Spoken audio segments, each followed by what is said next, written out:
Hi Eddie, really great to meet up with you yesterday and start doing some work on your game. Really felt that as the session went on, we really started to clear some of the clog really from your mind. Obviously we weren't sure on one or two things, and I know you had a lot of questions about certain aspects of your setup and swing, etc. And it was almost as though you had 100,000 things running through your head at once. So first and foremost, I think we did really well just to help clear your mind a little bit and give you something definitive to work on. So what we've got here, we've got obviously the top three is a down the line view, on the bottom a face on, or a caddy's view if you want to call it. Now I'm actually going to start at the bottom, and what I've done is I've drawn this line sort of next to your left ear, running straight down, just to give you a really good visual idea of where we were going wrong. So I mean, if I just play this one back at slow speed, what I'm going to do is I'm going to stop it at P2 there. Okay, so that's P2 is where the club shaft is parallel with the floor on the way back.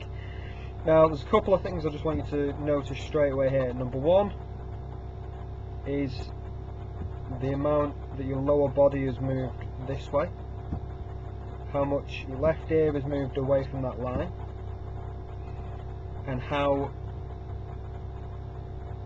this isn't really something we've particularly worked on already, but it's something that we will be going into, how little of a wrist angle you've got here. Okay, so the wrists haven't hinged a lot, there's been a sway off the ball, so away from the target, and we're just about halfway back. Now the issues you've got here as this happens, as we discussed yesterday, the more you move away from the target in your backswing, the more likely you are to hit the ground, well, anywhere this side of the ball really. We talked about how, you know, you would hit some really good struck shots, and your good ones were very good, whereas your bad ones were, you know, they could be thin, could be a top, fat, so where you'd hit the ground behind the ball.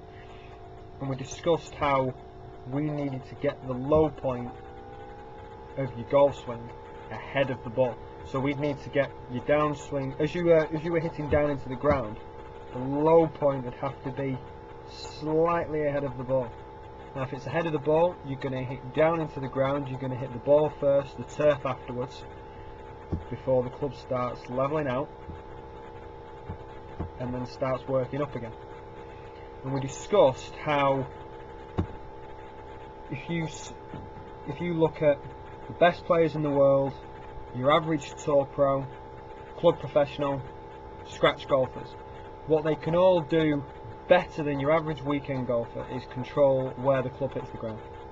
You know, we discussed how, you know, all the, you know, golfers have different grips, they have different setups, they have different alignments, they have slightly different postures. Even in the type of grip they have is different. You know, some interlock, some overlap, some have a baseball grip.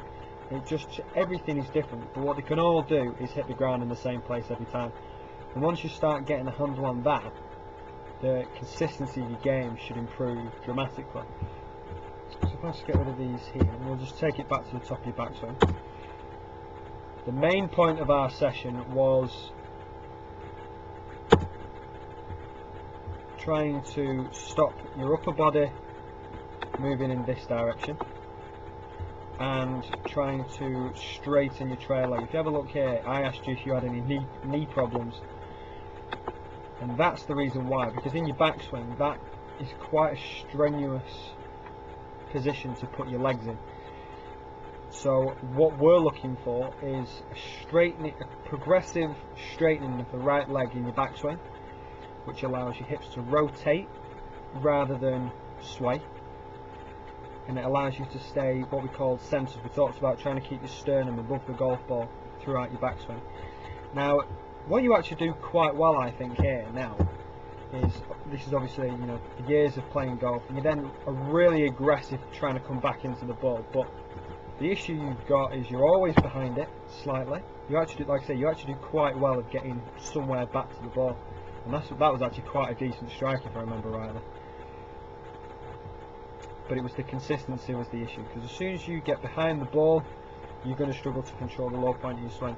Now in the middle, I've got Justin Rose as a fantastic example of this. If we watch the trail leg in the backswing, you'll notice that it doesn't just snap straight, it's a progressive movement. Sorry.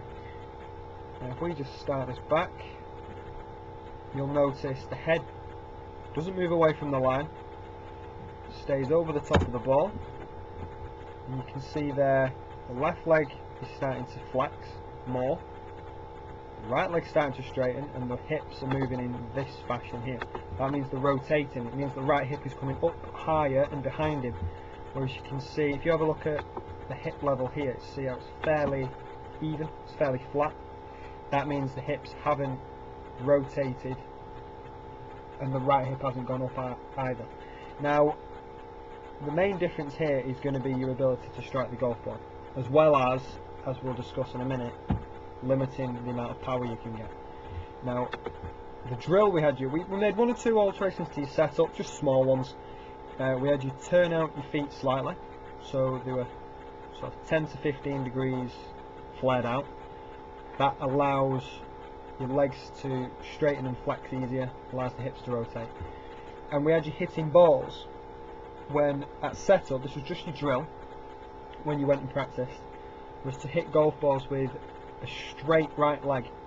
And the reason for that was to help you to feel what that position should be like at the top of your backswing. Now this is towards the end of the session.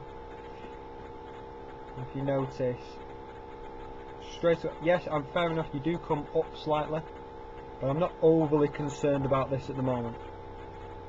Now if we have a look at that, we compare that, more hip rotation, straight right leg, it's not bowing out in this fashion anymore. Compare that to a Justin Rose swing, you can see head's not moved away from the target. If we compare that to this one, you can see quite a dramatic change. Now what I don't want you to think, this one bottom right here is starting to look into a very, very good position. Now what some people might think when they look at that is they might tell you that it's a reverse pivot, you're not getting your weight away from the target. Well, just so you know, that's ridiculous, that's just not true. It's only a reverse pivot if in your downswing your weight goes this way. If it starts doing that, then you're in a world of trouble. Now what you've always done well, as we said before, is when you got to the top of your backswing, you're very, very good at working forward. Now you can see that there. At no point does your weight move away from the target, so that can't be a reverse pivot. It's not possible. Golf ball first, turf afterwards. Much better. Now what I've done on top as well, in the top three, was just to give you a slightly different angle at it. And if I just quickly highlight the knee flex in that right leg, and what I've done is as well is I've got one of Dustin Johnson in the middle. I thought this would be a really, really good visual for you.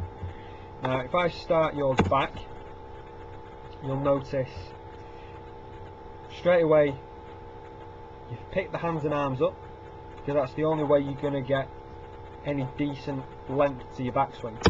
And the only reason you've had to do that is because you've not rotated enough. We discussed it towards the end, and you said that having the right hip higher and the right leg straighter made it easier for you to rotate. Got you a bigger shoulder turn because you had a bigger hip turn. Now if I just have a look at this one here, if I just go over the top of this one, you'll notice that the knee flex hasn't really changed all that much. Now Dustin Johnson in the middle, one of the biggest hitters on the planet, or at least on tour anyway. Now if we just, and now I'm not saying this is the most elegant swing in the world, but he's one of the biggest hitters in the world for a few reasons. His brute strength, athleticism, but also the amount of hip turn and shoulder turn he gets. Now look at the difference in those flexes in his right knee. Now what we've got here, as I said, we're starting. We've started with the right leg perfectly straight, as I said, just to give you a feel of what it should be like at the top of your backswing. Now if we just start this one back,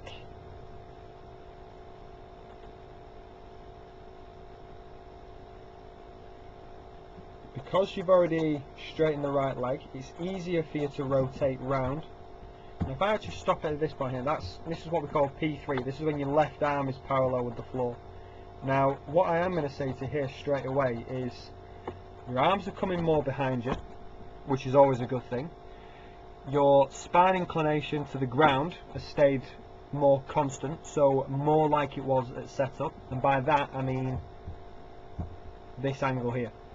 Now it's come up a little bit, but it's gone nowhere near up as much as this one. Now the reason why it's not doing that is because you're not having to lift the arms up, which naturally pulls you out of your spine inclination, which also increases your chance of missing your low point. Now if we just get to the top of your backswing here, you can see the hands are more behind you, so they've worked more in a circular fashion. I can see much more of your belt buckle, which is a very telling sign. I quite like this here as well. This was earlier on, like I said, a very flat, so your hip angles were very, very flat. They were starting to come out of the forward tilt. You can see this one here. Hips tilted much more forward at the top of your backswing and looks a lot better. Now the difference in there was obviously combining this one with, let's get rid of some of these lines,